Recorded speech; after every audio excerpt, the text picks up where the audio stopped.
चलिए, last class तक हमने क्लास में बिल्कुल एक टॉपिक डिस्कस किया था, हल्का सा न्यूट्रलाइजेशन की। मैंने कहा था डिटेल में अपन बात करेंगे। तो हमने लास्ट क्लास में डिस्कस कर लिया था कि नंबर ऑफ ग्राम इक्विवेलेंट, मैंने लास्ट क्लास में डिस्कस किया था number of gram equivalent of acid is equal to number of gram equivalent of, ठीक है। वेरी वेरी इंपॉर्टेंट पॉइंट, इस पे बेस क्वेश्चंस में दो डिस्कस करूंगा जो जेडब्ल्यू मेंस में आए हुए हैं लेटेस्ट ईयर में 2019, ठीक है। तो आपके पास ये चीज आनी चाहिए। अब आप देखिए, यदि यहाँ पर सबसे पहली चीज N1 V1 equal to N2 V2, क्योंकि what is the formula of normality, normality number of gram equivalent. तो हमने पढ़ा है normality equal to what is the formula normality, normality क्या होता है number of gram equivalent by volume. तो normality into volume equal to number of gram equivalent. तो आप क्या बोलोगे, number of gram equivalent of acid should be equal to number of gram equivalent of base है। No doubt हम यहाँ पर volume litre में लेते हैं, ये वॉल्यूम क्या लेते हैं लीटर, बट यहाँ पर दोनों साइड यूनिट सेम हो, litre litre, centimetre cube centimetre cube, ml ml, तो चल जाएगा क्योंकि यूनिट कैंसिल हो जाएगी, क्लियर। बट अब आप देखो कई बार क्या होता है कि मान लीजिए आपको ये दिया हुआ हो, देखिए दूसरी चीज हमारे पास ये आ जाता है कि मान लीजिए एक का आपको नॉर्मलिटी दिया हुआ है और एक का मान लीजिए वेट दिया हुआ है या मास दिया हुआ है ना। तो अपने पास फॉर्मूला क्या था, मास given divided by equivalent wait, mass given divided by equivalent wait. But ध्यान दीजिए क्योंकि यहाँ पर मास है तो यहाँ पर कंपलसरी वॉल्यूम को लीटर में कन्वर्ट करना पड़ेगा, वॉल्यूम को लीटर में रखना पड़ेगा। दोनों साइड यहाँ वॉल्यूम था इसलिए मैंने कुछ स्पेसिफाई नहीं किया। सपोज ये लीटर है तो ये लीटर बन जाएगा, ये ml है तो ये ml हो जाएगा, ये सेंटीमीटर क्यूब है तो सेंटीमीटर क्यूब होगा। But because here it is the mass, so that's why compulsory we have to convert the volume in liter here, ये करती नहीं होगी। थर्ड टाइम हो सकता है कि दोनों का वेट दिया हुआ हो, है ना। तो W it is the mass and the E1 is the equivalent weight। मान लीजिए इसका इक्विवेलेंट वेट दिया है, मान लीजिए दोनों का आपको इक्विवेलेंट वेट दिया है तो भी ये फॉर्मूला लगा सकते हैं। या मान लीजिए हमने लास्ट क्लास में डिस्कस किया था कि number of gram equivalent equal to number of moles into N factor, number of moles into N factor, number of moles into N factor, ठीक है। ये क्लियर हुआ। हालांकि ये जो मोस्टली ये वाला फॉर्मूला है ये जब मैं रिडॉक्स रेशियोस में बात करूंगा, ठीक है, वहां पर जो आपके क्वेश्चंस होंगे वहां पर इसका ज्यादा यूज करूंगा, ठीक है। अदरवाइज हो सका तो अभी देखता हूं इसका कुछ यूज हो। तो आपके पास मेनली ये फर्स्ट सेकंड होगा। अभी मैं लॉ ऑफ जो भी है इक्विवेलेंस पढ़ाऊंगा तो वहां पर इसका यूज करूंगा, इसका भी हम यूज कर सकते हैं। तो आप ध्यान रखना मोस्टली जब एसिड बेस का हो तो ये दो का काफी यूज होता है। ध्यान दीजिए it is N1 V1 not M1 V1 equal to M2 V2, गलती नहीं होनी चाहिए क्योंकि M1 V1 क्या होता है मोल्स, M1 V1 क्या होता है मोल्स। हमने लास्ट लेक्चर में डिस्कस किया है मोल्स मे और may not be equal but number of gram equivalent is always be equal, ठीक है। ध्यान रखिएगा गलती नहीं होनी चाहिए, मैं बार बार रिपीट कर रहा हूँ। If it is acid and base, यदि सामने एसिड है उसके सामने बेस है तो आप हमेशा ये फॉर्मूले लगाएंगे, है ना। मतलब number of gram equivalent of acid should be equal to number of gram equivalent of base use करेंगे। Is it clear. मैं फटाफट से इस बेस क्वेश्चन डिस्कस करता हूँ न्यूट्रलाइजेशन पे तो आपको क्लियर हो जाएगा, ठीक है। अब देखिए मेरे पास मान लीजिए क्वेश्चन आ गया, ठीक है। मेरे पास यहाँ पर क्वेश्चन डिस्कस हुआ, ठीक है।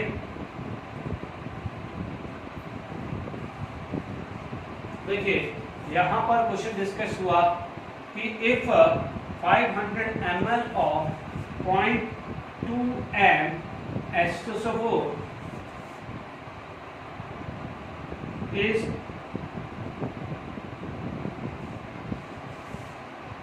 neutralized by 0.15 m NaOH, तो आप बोलोगे what is the volume of NaOH required. बच्चों एक बात ध्यान रखना, ठीक है, सबसे पहले आपको ये चीज चेक करनी पड़ेगी कि रिएक्शंस कौन कर रहा है, ठीक है। यदि आप रिएक्शंस कौन कर रहा है तो ये ध्यान रखिएगा, यहाँ पर जो रिएक्शंस कर रहा है वो एक चीज कर रहा है, एसिड एंड बेस कर रहा है। ये क्या है, एक एसिड है और एक क्या है, बेस है। Is it clear to all of you? एक एसिड है तो एक बेस है। तो ध्यान दीजिए, यहाँ पर आपको लगाना पड़ेगा number of gram equivalent of acid should B number of gram equivalent of base लगाना पड़ेगा। कुछ भी हो जाए, क्या डेटा दिया हुआ है उससे मतलब नहीं है, एसिड और बेस है, सामने एक एसिड है और एक बेस है। आप देखिएगा NaOH is base, H2SO4 is acid, ठीक है। तो आपको ये फॉर्मूला लगाना पड़ेगा, ओके। तो ये फॉर्मूला आपको लगाना पड़ेगा, ओके। अब आप देखो हमारे पास क्या क्या डेटा गिवन है। आप बोलोगे यहाँ मोलारिटी और वॉल्यूम दिया है, तो कुछ भी हो जाए, मोलारिटी गिवन भी होगी तो भी N1V1 इक्वल टू N2V2 लगाना है, गलती नहीं करनी। अब बच्चा बोलेगा सर नॉर्मलिटी तो नहीं दी हुई, मोलारिटी दी हुई है। हमने पढ़ा हुआ है normality is equal to molarity into N factor, ये पढ़ा था, normality is equal to molarity into N factor. यहाँ H2SO4 है, देखिए यहाँ पर क्या लिख सकता हूँ, H2SO4 के लिए क्या हुआ, H2SO4 के लिए मोलारिटी कितनी है, 0.2, ठीक है। एन फैक्टर H2SO4 का कितना हो जाएगा, मेरे पास आ जाएगा 2। वॉल्यूम कितना है, 500। देख लीजिए ये जो अंडरलाइन किया हुआ है, it is a molarity into N factor. Molarity कितना है, 0.2, 0.2 इंटू 2, 0.2 इंटू 2, क्या ये नॉर्मलिटी हुआ, और वॉल्यूम कितना दिया है, 500। It is equal to NaOH, NaOH का कितना है, 0.15, एन फैक्टर कितना हुआ, 1, N factor 1, because OH minus is 1 into V2। It is clear. तो V2 की वैल्यू कितनी होगी, 0.4 into 500 divided by 0.15। It is clear, 0.4 into 500 divided by 0.4 into 500 divided by 0.15। ये वैल्यू आ रही है 1333.3 ml, ये क्या रही है, ml। ध्यान से सुन लीजिए, आप देखिए M1V1 इक्वल टू M2V2 नहीं लगाया मैंने, M1V1 इक्वल टू M2V2 नहीं लगाया है, it should be N1V1 equal to N2V2 लगाया है। Is it clear to all of you? तो आपके सामने ये क्लियर हो जाना चाहिए मैंने, ठीक है।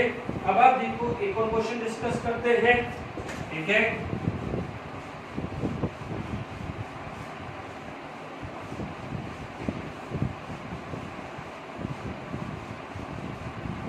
देखिए यहाँ पर आपका नेक्स्ट क्वेश्चन आ जाता है कि आपसे पूछा जाता है कि what is the mass of CaCO3 required to completely react with 200 cc of 0.3 mScl। Make sure cc का मतलब centimetre cube. Is it clear? अब आप देखिए यहाँ पर, देखिए मान लीजिए कैल्शियम कार्बोनेट, हमने पढ़ा हुआ है calcium carbonate plus HCl will give CaCl2 plus HCl। मान लीजिए ये इस टाइप का क्वेश्चन भी आ जाता है, ये भी मान लीजिए आपके पास बैलेंस इक्वेशन, मान लीजिए आप बोलोगे मैं इक्वेशन लिखूंगा और POC लगाने की कोशिश करूंगा, तब आप ध्यान से सुनिए, जब इधर POC भी मत लगाइए, आप क्या करिए, सिंपल लगा दीजिए कि number of gram equivalent of CaCO3 should be equal to number of gram equivalent of HCl। क्योंकि POC में जब लगाते हैं तो हमारे पास क्या जाएगा, मोल्स में और may not be equal, but जब number of gram equivalent concept लगाते हैं तो it is always be equal. ध्यान रखना, इसमें मास पूछा है तो आप क्या बोलोगे, मास अपॉन इक्विवेलेंट मास। ठीक है ना, क्योंकि इसकी नॉर्मलिटी वॉल्यूम तो कुछ भी नहीं दी हुई है। अब आप देखो यहाँ HCl का मोलारिटी दिया हुआ है, पर ध्यान दीजिए कुछ भी दिया हुआ है, मैं जान करके, मैं जितने भी मेरी न्यूमेरिकल में जान करके मोलारिटी डाल रहा हूँ, क्योंकि मैं आपको कंसेप्ट क्लियर करा रहा हूँ, शुरू से ही कंसेप्ट क्लियर करा रहा हूँ, कितनी भी मोलारिटी वैल्यू दी है you have to always put normality. पर ध्यान दीजिए क्योंकि एक साइड आपने मास लिया है तो कंपल्सरी वॉल्यूम को लीटर में कन्वर्ट करना पड़ेगा, ठीक है। अब आप देखिए नॉर्मलिटी आपके पास कितनी दी हुई है, आपको नहीं दी हुई है, बट आपको पता है normality is equal to molarity into N factor. HCl का एन फैक्टर कितना होता है 1, यानी ये वैल्यू आपकी normality molarity into N factor. देखिए वॉल्यूम कितना है 200, बट आपको लीटर में कन्वर्ट करने के लिए 1000 से डिवाइड करना पड़ेगा, मास निकालना पड़ेगा। Calcium carbonate consist of Ca2+ and CO3 2-।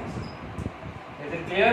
इसके अंदर आपके पास आ जाएगा मास 100/2, बिकॉज 2 और 2 का एलसीएम कितना होता है 2, तो equivalent weight is molecular mass by 2, तो मास कितना हो जाएगा 50 × 0.3 × 0.2, ये हो रहा है।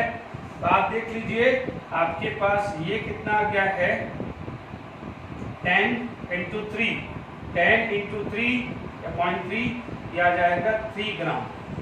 This should be 3 gram. I hope आपको 3 ग्राम समझ में आ गया होगा, मास इज 3 ग्राम आ रहा है। Is it clear to all of you?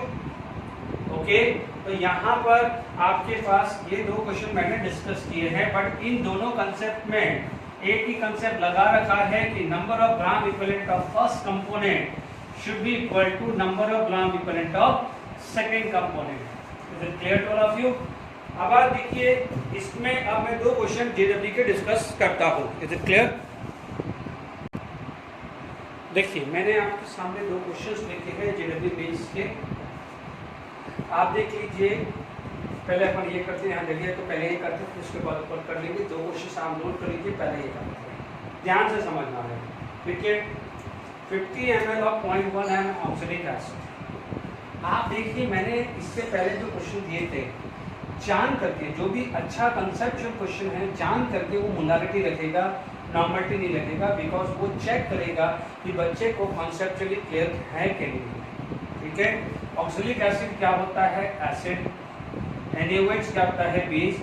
जब आपके एसिड और बेस सामने आ गया है तो दिमाग में रख लीजिएगा, कुछ ज़्यादा पहले मत सोचिए, दिमाग में पहला कॉन्सेप्ट होना चाहिए number of gram equivalent of acid should be equal to number of gram equivalent of base.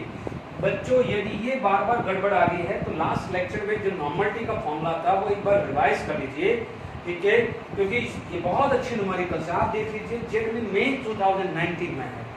ठीक है, आपके पास कितना है 0.1 normality into volume N1 V1 equal to N2 V2। ठीक है, क्या दिया हुआ है 0.1, बट याद करिए ऑक्सैलिक एसिड H2CO4.2H2O। मैंने आपको बताया था being a water is the weak electrolyte, basicity of oxalic acid 2 समझाई थी। ठीक है, यहाँ पर आ जाएगा 2, वॉल्यूम कितना दिया हुआ है 50, ठीक है 25, ठीक है N2 × 25। Is it clear? तो आप सबसे पहले क्या निकालोगे? नॉर्मलिटी। अब आप देखिए 25 × 2। कुछ बच्चे गड़बड़ कर रहे थे कि बोल रहे थे कि सर कैलकुलेटर की यूज करनी पड़ेगी। आप देख लीजिए डेटा कैसा दिया हुआ है, आराम से कैलकुलेट करा। 2 × 2 0.4, तो आप देखिएगा 0.4 नॉर्मलिटी आ गई। पहले क्या करा है हमने NaOH की नॉर्मलिटी निकाली है। तो क्लियर? क्या निकाली है? NaOH की नॉर्मलिटी। बट हमें NaOH की नॉर्मलिटी नहीं पूछी है, अमाउंट ऑफ NaOH पूछा है, और उस समय वॉल्यूम आपसे क्या पूछा है 50 ml, क्योंकि यहाँ पर जो नॉर्मलिटी मिली है वो 25 ml पे है और यहाँ पर वो है 50 ml। मैंने आपको क्या समझाया है? Molarity number of moles by volume, normality number of gram equivalent by volume. If you are going to change the volume, the normality as well as molarity is going to be changed। ध्यान रखना है, यहाँ normality 25 था और 50 ml पे है तो value change होगी। मैंने आपको मिल्क शेक और थिक शेक का एग्जांपल दिया था ना बच्चों, वाटर आप ऐड करते हैं तो it is going to be convert into milkshake. तो पहला पॉइंट क्लियर हुआ। अब आप देखो what is the formula of normality.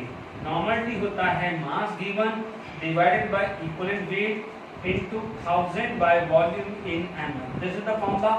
Last lecture में हमने बहुत सारे इसके न्यूमेरिकल्स किए हैं, कोई ठीक है। नॉर्मलिटी कितनी आ गई है 0.4 मास, ठीक है, इक्विवेलेंट मास।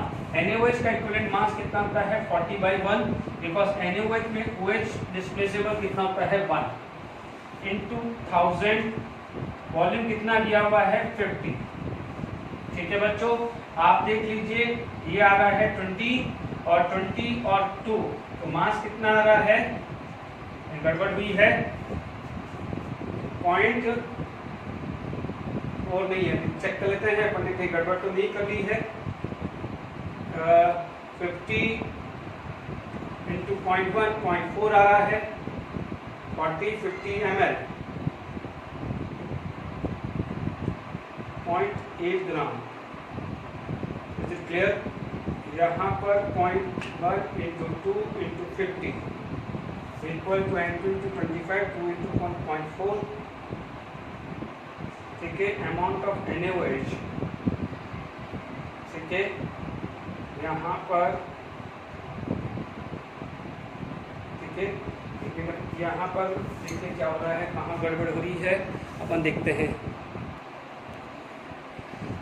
देखिए यहाँ पर एक करेक्शन है, यहाँ पर ये वैल्यू जो है दैट इज 0.5 है, इसलिए मैंने चेक किया तो मैंने गलत नोट किया था, यहाँ पर मैंने गलत नोट किया था, सॉरी फॉर दैट, है ना। तो आप यहाँ पर 0.5 है, क्योंकि मैं वही देख रहा था आंसर क्यों नहीं आ रहा, अदरवाइज सिंपल था, ठीक है। यहाँ है 2 into 2 4 into 0.5 it is equal to 2। तो आपके पास यहाँ पर जो वैल्यू आ जाएगी this is going to be a 2 normality, ठीक है। 2 नॉर्मलिटी आ गया, बाकी तो सेम यही था, सिर्फ अपनी यही वैल्यू तो गड़बड़ आ रही थी, बाकी तो हम सब सेम कर रहे थे ना। तो वो यहाँ 0.1 अपन ने ली थी, एक्चुअली 0.5 है, ठीक है ना, क्योंकि मैंने चेक किया जेडब्ल्यू में 2019 का क्वेश्चन, ठीक है। अब तो आसान हो गया है, आप देख लीजिए ये आया 2 इंटू 2, तो मास कितना आ जाएगा 2 इंटू 2 4 ग्राम, ठीक है। आपका आंसर क्या आ जाएगा 2 इंटू 2 4 ग्राम आ जाएगा। देख लीजिए करेक्शन कर लेना, यहाँ पर 0.1 की जगह 0.5 है, ठीक है। मैंने नोट करने में गड़बड़ कर दी थी, ठीक है। तो फाइनली 4 ग्राम आ गया, क्योंकि अपन यहाँ पर गड़बड़ कर रहे थे। क्लियर? तो आप देख लीजिए कितना सिंपल था, ठीक है। 2 कंसेप्ट जुड़े हैं, आप बोलोगे एकदम भारी नहीं है। यदि थोड़ी देर के लिए मैं ये लाइन को समझूं, तो हमने क्वेश्चन पढ़ा है कि the amount of NaOH in 50 ml of this much normality. ये लास्ट लेक्चर पे ये सारे क्वेश्चन पढ़े थे, हमने मास निकाला था। अब आप देखो आज हमने क्या पढ़ा है कि N1V1 इक्वल टू N2V2।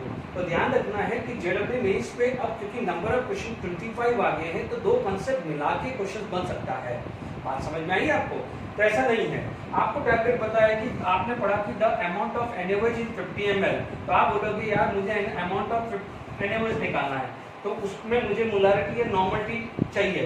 अब आप देखोगे, फिर आप देखोगे क्वेश्चन में मोलारिटी नॉर्मलिटी दी हुई है नहीं, फिर आप देखोगे यार ये ऑक्सैलिक एसिड NaOH है, तो मैं एकदम एसिड और बेस देखिए क्लिक हो जाएगा N1V1 इक्वल टू N2V2, यानी फर्स्ट लाइन से मेरे को नॉर्मलिटी मिल जाए, उस नॉर्मलिटी में 50 ml डाल दूं तो मुझे क्या हो जाएगा, मास मिल जाएगा। तो हमेशा मेंटली प्रिपेयर रहिए, 2 कंसेप्ट को मर्ज करके एक क्वेश्चन बनेगा, क्योंकि जेडब्ल्यू मेंस में सिर्फ 25 MCQs होते हैं। क्लियर हुआ? तो ध्यान दीजिएगा, ओके।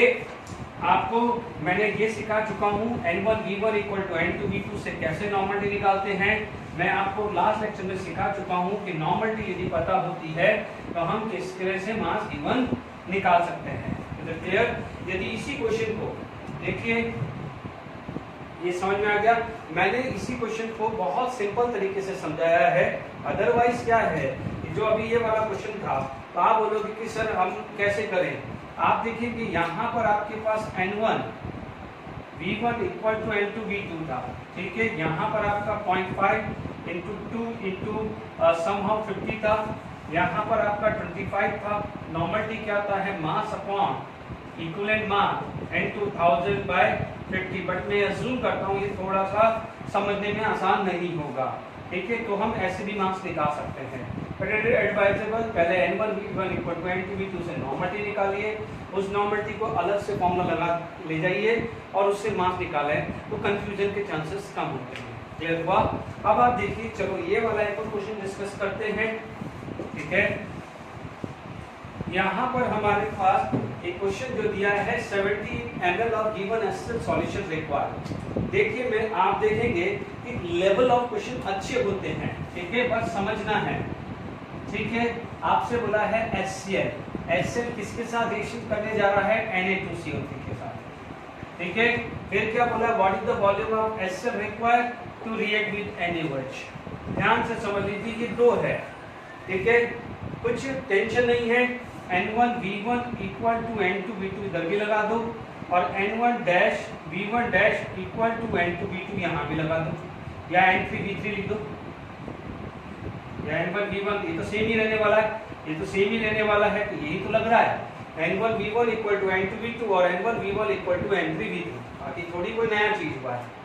यही हुआ ना, HCl Na2CO3 से पूछ रहा है और वही HCl NaOH के साथ भी रिएक्शन कर रहा है। और क्या है, आप क्या करोगे? आपके पास दो चीज आएगी कि N1 V1 equal to N2 V2, तो पहले वो लगाते हैं। N1 में 17 दिया हुआ है, N1 की वैल्यू नहीं दी हुई है। आप देखें, घुमा फिरा के देखिए, नॉर्मलिटी डायरेक्ट नहीं दे रहा है, मोलारिटी दे रहा है। Na2CO3 ना यानी फर्स्ट ग्रुप, सोडियम का चार्ज होता है +1, कार्बोनेट का चार्ज होता है -2। मैंने ट्रिक बताया था, इसका 1, इसका 2, 1 और 2 का एलसीएम क्या होता है? 2। Otherwise total positive charge +2, total negative charge -2। किसी भी तरह करके आपको पता चल गया कि N factor of Na2CO3 is 2। ठीक है, अब देखिए यहाँ 30, मोलारिटी 0.1 इंटू 2, तो ये नॉर्मलिटी आ गई कि नहीं आ गई? प्लीज प्लीज प्लीज, मैं बार बार रिपीट कर रहा हूँ, जिसमें यहाँ पर एन फैक्टर पे कंफ्यूजन आ रहा है, तो एन फैक्टर वाला चेक कर लो, ये मैंने कैसे सिखाया। दूसरा, normality is equal to molarity into N factor, ये दो रिलेशंस परफेक्टली ध्यान दीजिए। अब आप देखो, इससे अपन को क्या मिलेगा? N1 आपको क्या मिल गया है? 3 इंटू 2 6/17। N1 की वैल्यू कितनी आ गई है? 6/17। अब यहाँ पर लग जाएगा N1 equal to N3 V3, यानी पहला केस में ये आया है, दूसरा केस में ये आया है, क्योंकि HCl तो दोनों में सेम है, तो आपके पास एक में ये है और एक में ये है। अब आप देखिए, what is the volume of HCl required. तो अब आप देखो, N1 की वैल्यू कितनी है? 6/17। V1 आपको निकालना है, N3 30, N3 कितना है? 0.2, एंड NaOH का एन फैक्टर कितना होता है? 1। ठीक है, तो आपके पास कितना हो गया है?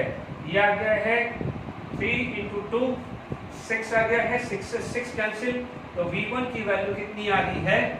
आप देख सकते हैं, आप चेक कर लीजिए यहाँ पर 17 ml of given HCl, 13 ml of this, and what is the volume of HCl required to titrate this?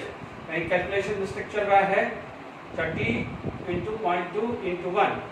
Clear? हम आगे देखते हैं क्या क्या होगा कैलकुलेशन। ये 25 ml, हमने 17 ml गलत ले लिया है, यहाँ पर 17 ml नहीं आएगा क्योंकि कहीं भी 17 ml नहीं है। That should be 25 ml, तो this is going to be 6/25। Correction कर लीजिएगा, ये 25 ml आज हो क्या रहा है? मैं गलत क्वेश्चन नोट कर रहा हूँ, कोई बात नहीं, आप जरा देख लीजिए। 25 ml, तो ये कितना हो गया है? 6 इंटू 25/6 आ गया, 6 कैंसिल आ गया, it is going to be 25 ml। देखिए ये क्या हो जाएगा? 25 ml आ गया। Is it clear? तो आप देख लीजिए, आपके पास दो है। देखिए, हमने ये एक सिंगल क्वेश्चन करते थे, हम ये सिंगल क्वेश्चन करते थे, अब क्या करा? दो मर्ज कर दिया, क्योंकि HCl से पहले नॉर्मलिटी निकाली, अब उस नॉर्मलिटी वो वॉल्यूम है, क्योंकि HCl सॉल्यूशन तो अलग अलग थोड़ी हुआ है। आप एक सिंपल सी बात मान लीजिए, आप मार्केट से मिल्क लेके आए, थोड़ा मिल्क आपने क्या है टी में यूज किया है, थोड़ा मिल्क क्या हो जाएगा आपने कॉफी में यूज किया है। टी बनाने के लिए वॉल्यूम अलग होगी, कॉफी बनाने के लिए वॉल्यूम अलग होगी, बट उसके अंदर जो मिल्क का जो कंसंट्रेशन है, कॉफी में यूज करो या मिल्क टी में यूज करो, दोनों का कंसंट्रेशन यानी मोलारिटी या नॉर्मलिटी वो तो सेम ही होगा ना।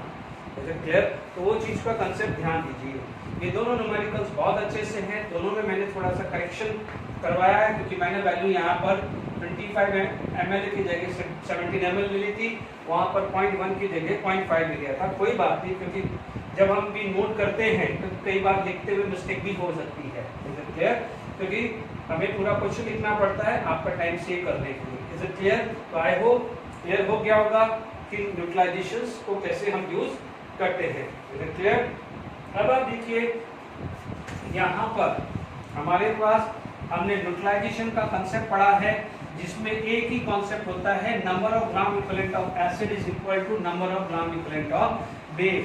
बच्चों जब भी न्यूट्रलाइजेशन का कॉन्सेप्ट आएगा, एक ट्रिक ध्यान रखना, या तो तुम्हें नॉर्मलिटी या तुम्हें वॉल्यूम निकालना पड़ेगा। Is it clear? या तो नॉर्मलिटी या वॉल्यूम निकालना पड़ेगा, इतना ध्यान रखना। जैसे आपने पहला क्वेश्चन किया था, नॉर्मलिटी निकाल के उससे उसने मास पूछ लिया, सेकंड क्वेश्चन में नॉर्मलिटी निकलवा के वॉल्यूम पूछ लिया है, तो घुमा फिरा के एक चीज का ध्यान रखना, वो नॉर्मलिटी निकलवाएगा। ठीक है? तो ये ध्यान रखिएगा, इसको ढंग से वापस से मैंने समझाया, वापस से आप क्या करो, दोनों क्वेश्चन को नोट करें और आप अपने हिसाब से सॉल्व करिए। जो नहीं समझ में आया तो मेरे से पूछिए। ट्रिक एक ही है, N1V1 of acid is equal to N2V2 of base. Base के अलावा कोई ट्रिक नहीं है। आपसे मास पूछता है तो नॉर्मलिटी निकाल के उसमें मास निकाल दीजिए। वॉल्यूम पूछता है तो N1V1 इक्वल टू N2V2 लगा के वॉल्यूम पूछ लीजिए। क्लियर? अब आप देखिए एक और अच्छा टॉपिक आता है, बट इसी पे बेस्ड है, वो होता है लॉ ऑफ इक्विवेलेंस। यानी इसी कॉन्सेप्ट यही है, बट इसको मैं इक्वेशन में यूज कर रहा हूं। याद करिए पीओएससी या बैलेंस इक्वेशन हमने ये काम किया था, याद आ रहा है? हमने क्या पढ़ा था कि mole of A equal to mole of B, mole of A हमने क्या पढ़ा था यहाँ पर, mole of A by A equal to mole of B by B equal to mole of C by C equal to mole of D by D. ये पढ़ा था ना? Is it clear? अब आप देखो लॉ ऑफ इक्विवेलेंस क्या बोलता है कि number of gram equivalent of A, है ना, NGE, number of gram equivalent of A equal to number of gram equivalent of B is equal to number of gram equivalent of C equal to number of gram equivalent of D. Is it clear? ये आपका law of equivalence होता है, इसलिए ये ध्यान रखना है। अभी अपन ने यही कंसेप्ट है, यही कंसेप्ट के ऊपर हमने एसिड बेस के रिएक्शंस करी थी। तो क्या होता है, मान लीजिए ए का डेटा गिवन है, बी निकालना है या सी निकालना है या डी लगाना है, तो आप इससे कोरिलेट कर सकते हो। यानी इसके कंपेयर में ये फिर भी इजी हो जाता है, जो आपको इजी लगे। क्योंकि क्या होता है यहाँ पर थोड़ा ड्रॉबैक कहाँ आ जाता है कि मान लीजिए किसी बच्चे को इक्विवेलेंट वेट निकालना नहीं आता हो, ठीक है, तो गड़बड़ हो जाता है। अदरवाइज आपको जो भी अच्छा लगे, ये अच्छा लगे, ये अच्छा लगे, आप यूज कर सकते हो। तो this is the law of equivalence. ये हमें पता है, हमें पता था, क्लियर? इसलिए इस पे बेस में आपको न्यूमेरिकल्स को डिस्कस करता हूँ। Is it clear? देखिए हमारे पास कुछ क्वेश्चन फटाफट नोट कर लिया, आपका टाइम का वेस्ट हो। यहाँ पर हम बात किए करते हैं कि 1 gram of metal on oxidation gives 1.4 gram of metal oxide. ठीक है, ध्यान से समझ लेना, यहाँ पर मेटल है and it is going to be convert into metal oxide. तो मैं जान करके इसको अलग करता हूँ। नो डाउट यहाँ पर आपने मेटल ऑक्साइड बहुत सारे सुने होंगे, magnesium oxide, calcium oxide, potassium oxide, sodium oxide, aluminium oxide, ये आपने इनिशियल क्लासेस में पढ़ा होगा। आपको एक ट्रिक सिखाता हूँ कि कैसे वर्क करना है, ठीक है ना? तो अब आप देखो ऑक्साइड, ऑक्साइड का फॉर्मूला होता है O2 माइनस। ऑक्साइड का फॉर्मूला क्या होता है? O2 माइनस, है ना? और नॉट मेटल हमारे को नहीं पता है, वो कोई भी मेटल हो सकता है, फर्स्ट ग्रुप का, सेकंड ग्रुप का, थर्ड ग्रुप का। तो जब भी इससे कोई भी अननोन चीज होती है, तो जो भी यहाँ पर नेगेटिव आयन हुआ, नेगेटिव आयन मेटल ऑक्साइड दे सकता है, मेटल क्लोराइड दे सकता है, मेटल सल्फेट दे सकता है, मेटल कार्बोनेट दे सकता है, मेटल हाइड्रोक्साइड, मेटल हाइड्राइड, कुछ भी दे सकता है। आपको इसका आयंस, मैंने आयंस में शुरू से इतने लेक्चर के बीच में मैंने आयंस को रिकॉग्नाइज करना सिखा दिया है। ऑक्साइड, तो आप ये ध्यान रखना कि यहाँ पर, क्योंकि हमने क्या बोला है कि नंबर ऑफ मोल्स और may not be equal, but number of gram equivalent for each and every component is equal. भले वो मेटल हो, भले ऑक्सीजन हो या ऑक्साइड हो या मेटल ऑक्साइड हो, कुछ भी हो, सबके number of gram equivalent equal होंगे। अभी हमने लॉ ऑफ इक्विवेलेंस लगाया था। लॉ ऑफ इक्विवेलेंस आप लगाते हैं तो आप क्या हो सकते हो कि number of gram equivalent of metal is equal to number of gram equivalent of oxide हो सकते हो, number of gram equivalent of oxide. ठीक है, ध्यान दीजिए, इट्स नॉट मेटल ऑक्साइड। यदि आप कोई बच्चा बोलते हैं कि नहीं मुझे मेटल ऑक्साइड ही लेना है, मुझे कंफ्यूजन आएगा, तो मैं मेटल ऑक्साइड भी ले सकता हूँ। पहले मैं ऑक्साइड लेके समझा देता हूँ, फिर मेटल ऑक्साइड लेके भी समझा देता हूँ।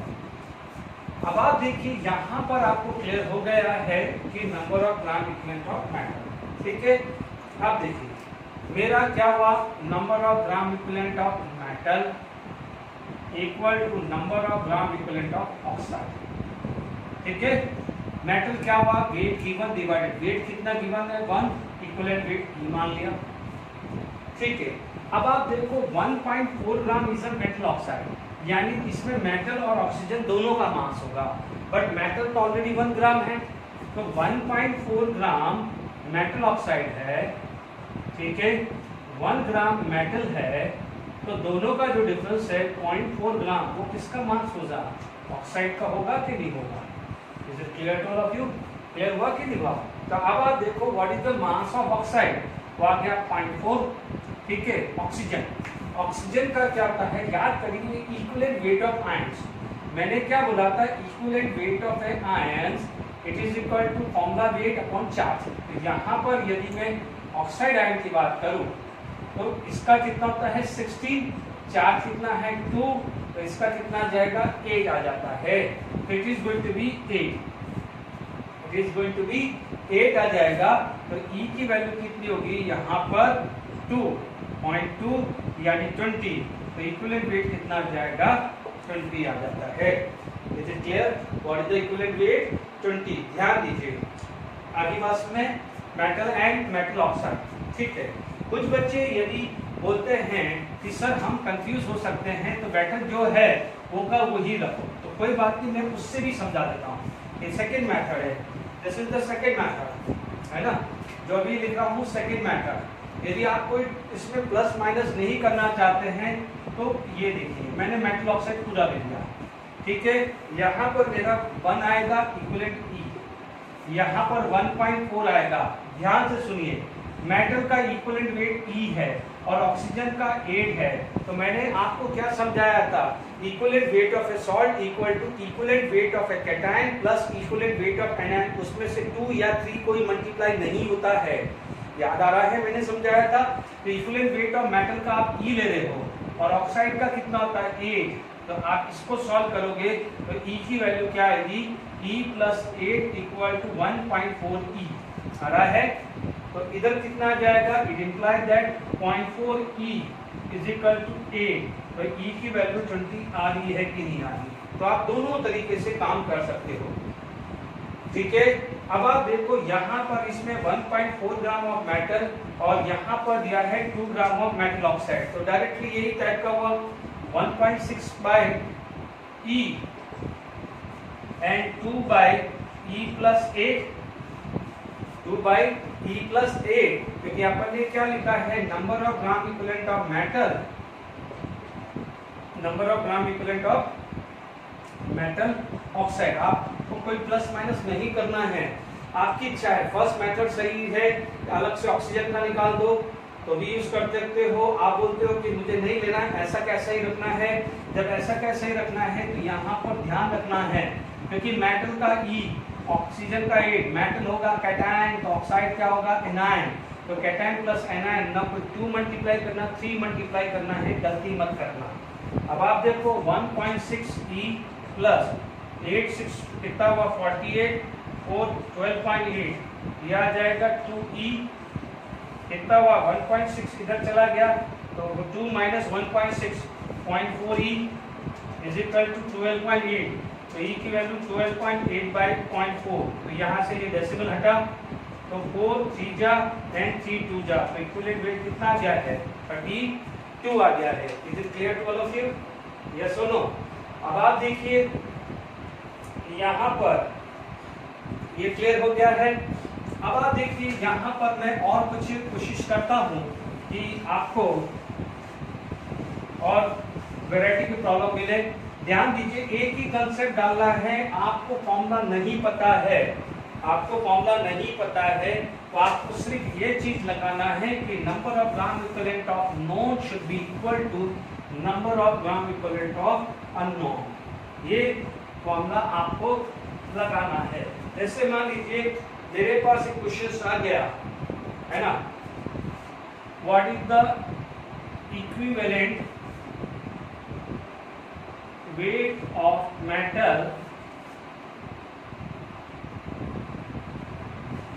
if metal oxide contain 40% oxygen. ठीक है, अब आप देखो इसमें आपको डेटा डायरेक्टली नहीं दिया है बट आपको दे दिया है 40% ऑक्सीजन। क्या दिया है 40% ऑक्सीजन, इसका मतलब 60% मेटल ले लूं, यही हुआ ना भाई। मेटल ऑक्साइड में यदि ये 40% है तो ये 60% होगा कि नहीं होगा?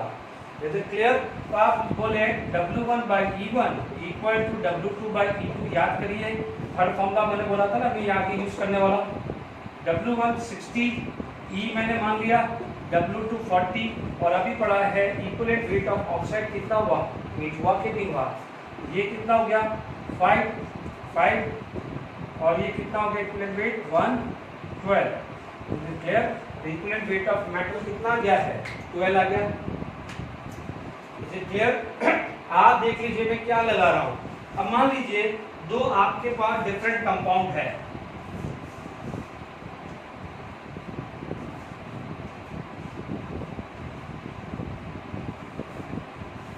बच्चों में डेटा ले रहा हूँ, हो सकता है यदि कोई प्लस माइनस आए तो मैं उसको मैनिपुलेट कर दूंगा। मैं बोलूंगा कि 3 gram of metal oxide on reaction with reagent will give 5 gram of metal chloride।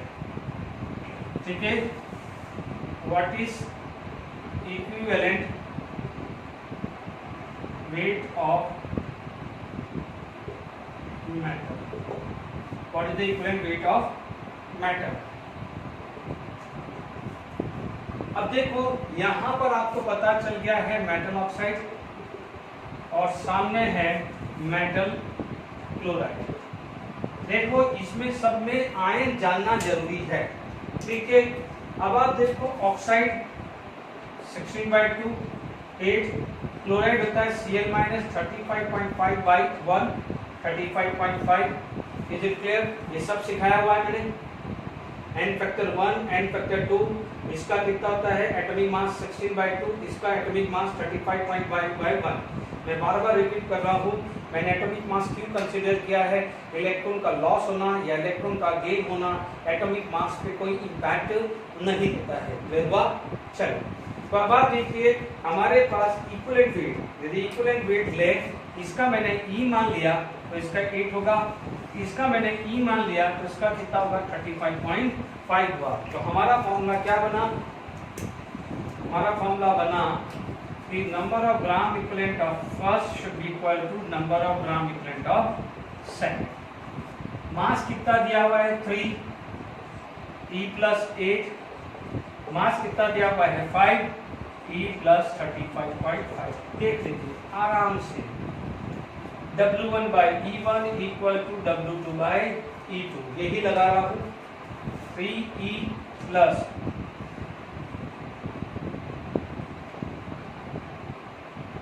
क्या आया 5E + 40। क्लियर?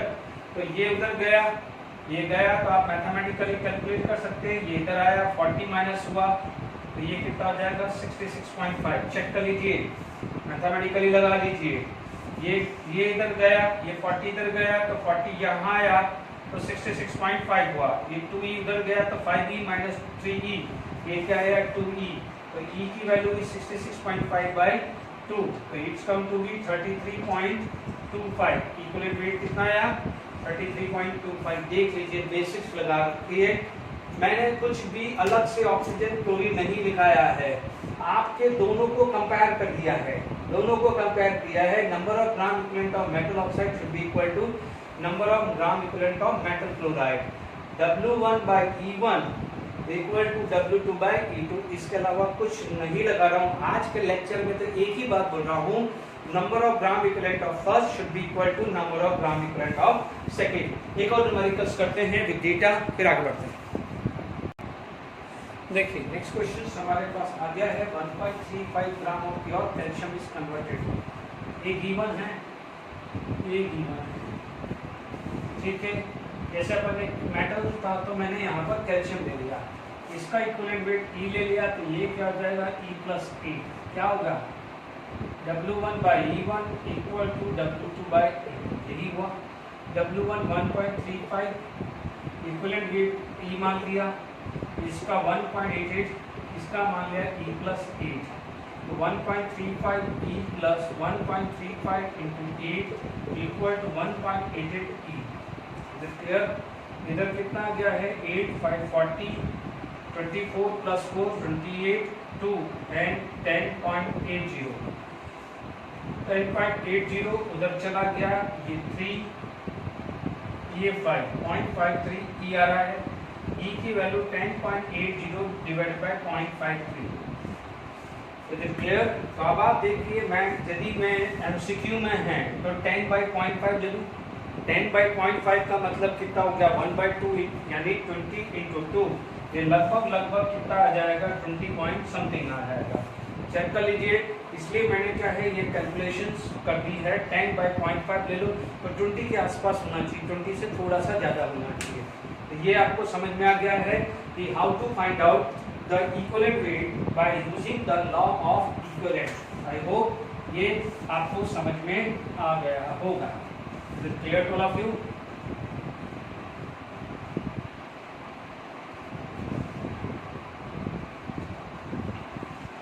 देखिए यहाँ पर आपको एक जो फॉर्मूला आता है, ये कहीं आप पढ़ रहे हैं कुछ भी, तो डुलॉन्ग्स एंड पेटिट लॉस, ठीक है। ये जनरल पॉइंट ऑफ व्यू है, ध्यान दीजिएगा। It is applicable only for metal, applicable for metal only, ठीक है। ये सिंपल एक फॉर्मूला है, ये बोलता है approximate atomic weight into specific heat। ध्यान दीजिए, it should be calorie per gram should be approximate equal to 6.4 gram, that is specific heat into 6.4 gram। एक सिंपल फॉर्मूला है, ज़्यादा कोई क्वेश्चन कभी देखे नहीं है बट कभी पढ़ रहे हो तो आप यहाँ पर देख लीजिएगा। एक सिंपल इस पे बेस क्वेश्चन करते हैं। आपसे पूछा जाए कि what is atomic weight of element having specific heat is 0.16। बच्चों यदि यहाँ पर कुछ भी यूनिट स्पेसिफाई नहीं करी है तो डिफॉल्ट कैलोरी पर ग्राम आ जाएगा। क्या हो जाएगा? कैलोरी पर ग्राम। फिर आप कुछ भी डिस्टर्ब नहीं करना। तो आपके पास सॉल्यूशन क्या आ जाएगा? Atomic weight into 0.16 is approximate equal to 6.4। तो एटॉमिक वेट कितना आया? 6.4 upon 0.6 it is equal to 40। कितना रहा है? 40। चेक कर लीजिए। अब आप देखिए कई बार क्या क्वेश्चन होगा, यही आपको दे दिया और मान लीजिए ऑप्शन में दे दिया कैल्शियम, आपको दे दिया आर्गन, मान लीजिए पोटेशियम दे दिया और मान लीजिए आपको कुछ और दे दिया, लेट इट बी नियॉन दे दिया है ना, ये आर्गन दे दिया, कैल्शियम दे दिया, ये आर्गन दे दिया, ठीक है। आपको ये पता है, आपको एक बहुत इंटरेस्टिंग है, मान लीजिए एक तो ये न्यूमेरिकल दे दिया, ऑप्शन आ गया 40, 20, 10, 80, तो आप 40 पे टिक कर दोगे। या मान लीजिए ये दिया और ये 4 ऑप्शन दिया, 2 क्वेश्चन बना लेना, इसी को जब आप नोट करें 2 क्वेश्चन, एक तो ये बना देना, एक ये बना देना, तो जब भी रिवाइज करो तो ध्यान दें, आपको पता होना चाहिए कैल्शियम का एटॉमिक वेट 40 होता है, इसका 40 होता है, इसका क्या होता है 39 होता है, और नियॉन का लगभग 20 के आसपास होता है। अब आप देखो आपका आंसर 40 आया, तो 40 तो दोनों में है, आपका आंसर क्या है 40 दोनों में है, बट आपको पता है डुलोंग पिकेट लॉ किसके लिए एप्लीकेबल है, ओनली फॉर मेटल। तो कैल्शियम इज मेटल, जबकि आर्गन क्या होता है गैस यानी नॉन मेटल होती है, आर्गन क्या होती है नॉन मेटल, तो आपका आंसर क्या होगा कैल्शियम। ध्यान रखना ये अच्छा क्वेश्चन बन सकता है, आपका क्या हो जाएगा कैल्शियम आ जाएगा। Clear to all of you.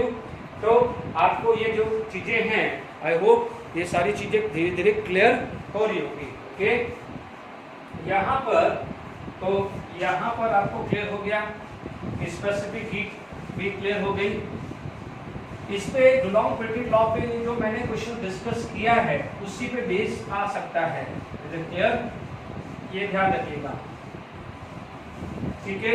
मान लीजिए क्वेश्चन आपके पास आ गया डुलोंग पिकेट लॉ पे कि what is the atomic mass of an element having specific heat is 1 joule पर ग्राम, 1 जूल पर ग्राम, ठीक है। ध्यान रखना है 1 calorie is equal to 4.184 joule, तो 1 joule is equal to 1/4.184 calorie हो जाएगा। डन, ये धीरे धीरे वैल्यू याद रहेगी, अभी कभी याद नहीं रहेगी, धीरे धीरे याद रहेगी, क्लियर। तब आपका फॉर्मूला क्या है कि atomic weight into specific heat is approximate equal to 6.4। तो एटॉमिक वेट, अब आप देखो 1 जूल दिया है तो आपने इसको इसमें कन्वर्ट कर दिया, it is equal to 4.184 equal to 6.4, तो एटॉमिक वेट कितना हुआ 6.4 इंटू 4.184, ठीक है। मैं कैलकुलेटर यूज कर रहा हूँ, आप तो इजीली कर सकते हो, ये तो सिंपल वैल्यू है, क्या जाएगा 26.77 आ जाएगा। Is it clear? तो this is the atomic mass of a element आया। Is it clear? अब देखिए इसमें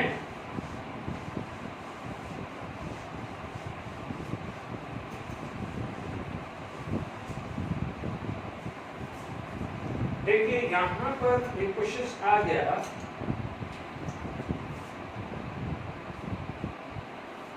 देखिए इस पे बेस मान लीजिए या और कोई दूसरा क्वेश्चन हम करते हैं कि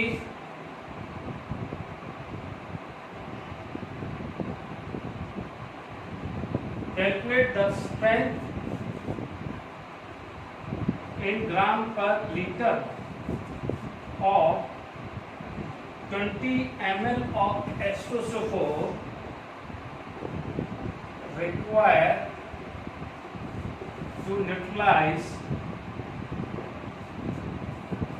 H2SO4 required to neutralize 500 cc of 0.5 m NaOH।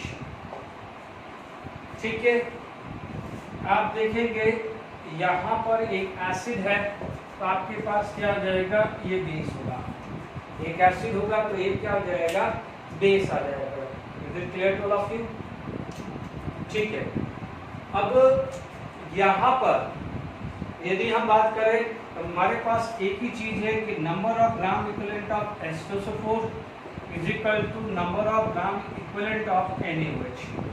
Is it clear? अब हमारे पास आ जाएगा N1V1 इक्वल टू N2V2। मैंने आपको क्या बताया था कि जब एसिड और बेस होगा तो आप इसी तरह से वर्क करेंगे। N2 की वैल्यू यहाँ 0.5 इंटू 1 ये N है ना, molarity to n factor, NaOH का एंड फैक्टर कितना होता है 1, वॉल्यूम कितना दिया है 500 ml, सीसी लेना है तो ले लो ये 500 ml ले लो, ठीक है। इसको 200 ले लेते हैं बच्चों, थोड़ा सा कैलकुलेशन इजी हो जाएगा, ठीक है। ये 500, ये आ गया है 200 और नॉर्मल टी आ गया। Is it clear? N1 की वैल्यू कितनी होगी, 00 कैंसिल, ये आया 2.5/2, कितना गया है 2.5/2 आ गया, it is equal to 1.25 normality, ठीक है। यदि आपका क्वेश्चन आता नॉर्मल टी तो अपना 1.25 आ जाता, बट यहाँ पर क्या लिखा है स्ट्रेंथ इन ग्राम पर लीटर, स्ट्रेंथ क्या होता है ग्राम पर लीटर। तो अब आप देखो इससे आगे बात करो, मैं नया प्रोफाइल डाला है, अभी तक अपन ने स्ट्रेंथ के बारे में नहीं पूछा था, ठीक है। आपके पास नॉर्मल टी फॉर्मूला क्या होता है, मास इनटू 1/वॉल्यूम, इसको मैं लीटर में रखता हूँ, 1000 नहीं रखा, मैं 1000 रखूंगा तो ये volume in ml upon equivalent weight, यही होता है, क्लियर, इक्विवेलेंट वेट। आपको पता है equivalent weight of H2 suppose कितना होता है 98/2, 49 बहुत बार अपन कर चुके हैं, क्योंकि H2SO4 and factor for H2SO4 is 2, क्योंकि एसिड के लिए एंड फैक्टर होता है displaceable H+ ion, HCl 1, H2SO4 2, H3PO4 3, oxalic acid 2, HCPO3 2 और H3PO2 1, ये सब मैंने लास्ट क्लास में डिस्कस किए हैं। NaOH के लिए 1, OH -1, KOH के लिए 1, कैल्शियम हाइड्रोक्साइड के लिए 2, एल्यूमिनियम हाइड्रोक्साइड के लिए 3 होता है। सॉल्ट के लिए अपन क्या करते हैं, या तो टोटल पॉजिटिव चार्ज या टोटल नेगेटिव चार्ज निकाल देते हैं, या दो चार्ज आप निकाल दो और उसका एलसीएम निकाल दो। Is it clear? ध्यान रखना है आज का लेक्चर और लास्ट 2-3 लेक्चर है, इसमें बहुत इक्विवेलेंट वेट कंसेप्ट है। Is it clear? नॉर्मलिटी, हमारी नॉर्मलिटी कितनी आ गई 1.25। अब आप देखो यदि इसकी यूनिट आप देखें, मास की यूनिट क्या है ग्राम, इसकी यूनिट क्या है लीटर, ठीक है। हमें क्या चाहिए ग्राम पर लीटर, इसका मतलब आपको तो ये चाहिए ग्राम पर लीटर चाहिए ना, इसको स्ट्रेंथ बोलते हैं। तो आप देखिएगा इसका स्ट्रेंथ ग्राम पर लीटर यह आ गया, इक्विवेलेंट मास कितना होता है 49, कितना है 49 हुआ। तो आप क्या बोलोगे strength is equal to 1.259 into 49 हुआ है।